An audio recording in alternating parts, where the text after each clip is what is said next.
There are some plain and simple truths about domestic violence. Women are victims of domestic violence. Men are also victims of domestic violence. There are people who are violent and do violence against others. These people are both men and women. When women make accusations of domestic violence, the judicial system is most likely to believe them. In fact, there is a presumption in the judicial system that she is telling the truth. When men make accusations of domestic violence, they are very often not believed unless they have hard, compelling evidence, even though the same standards apply to both men and women. These standards are not evenly applied. False allegations of domestic violence are becoming more and more commonplace. Most of these false claims are advanced by women against men, and most often, the men and women in the cases have children in common. Accordingly, men need to fight with everything they have to defeat false claims of domestic violence. The consequences of losing these battles are significant and pervasive. If the accuser is successful, a permanent public record that they are guilty of domestic violence will result. These records are viewed by potential employers. They are also available to the public, so people in your circle will have access to this defamatory record. As a forewarning, even when men prove that the allegation is probably not true, they still lose. This is because the courts, the county, and the state that you live in are charged by the federal government with the task of reducing violence against women within their domains. In furtherance of this mandate to reduce domestic violence, states have modified their laws over the last decade to help the accuser more readily succeed in their claims of petitions for protection against domestic violence. The accuser is only required to prove that the allegation could have occurred, even though the same burden applies whether you're in the courtroom. There is an obvious bias against men and in favor of women in just about every courtroom in this country. Accordingly, the first step in defending against false allegations is to hire an experienced attorney, and by this I mean an attorney experienced in defending men against false claims made by women. Let me explain why you need an attorney to defend yourself. Attorneys know how to read the allegations and identify allegations that are unlikely or contradictory. These observations can be used to undermine the credibility of the witness. Proving that the accuser is lying is the most effective way to defeat a false allegation, and a skilled attorney is the best way that you can do this.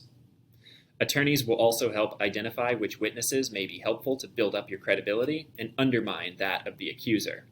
There may be witnesses who know the accuser to be a liar, that know she made false allegations before, or who were present during the alleged incident or interacted with the accuser close in time to the alleged incident. These witnesses may help cast doubt on the accuser and her claims. Attorneys understand motive, how to communicate motive to the court, and how to use motive to undermine the accusation. For example, if there are children involved and she's seeking custody, this is motive. If the court believes that you're guilty of domestic violence, it will hurt your custody case. If you're able to show that the accuser was motivated by her desire to win custody of the children, this may help you defeat the false claims. Attorneys also know how to identify other sources of evidence. For example, communications between you and the accuser may help undermine the accuser or may help prove that she was motivated for reasons other than domestic violence. Was a bank account emptied out before the allegation? Was a divorce attorney consulted with? These are questions that need to be asked.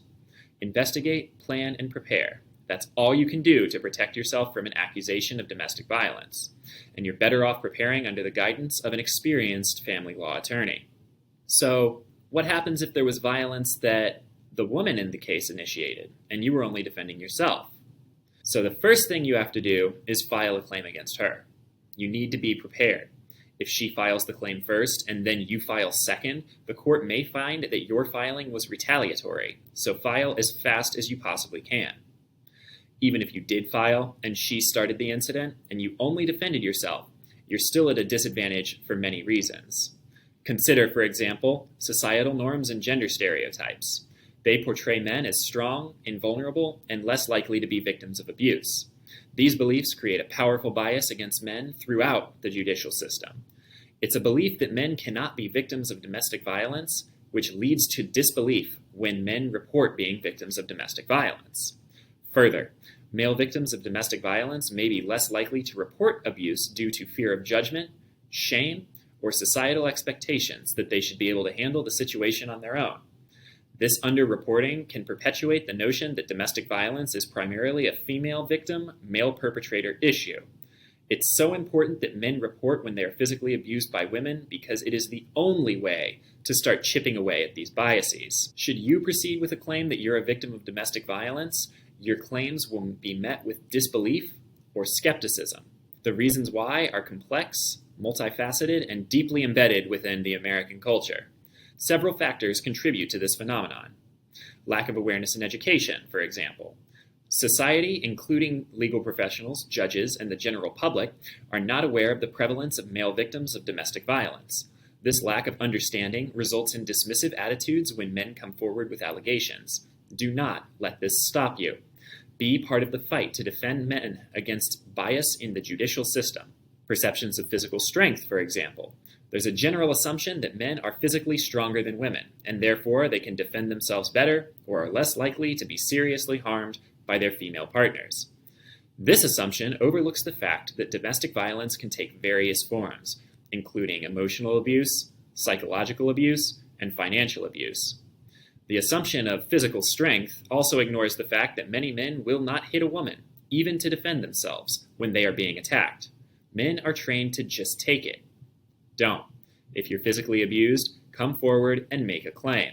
Unfortunately, you have to be prepared to lose. The courts are replete with embedded gender bias, and assuming that men cannot be victims or are less impacted by domestic violence is rampant in the courts.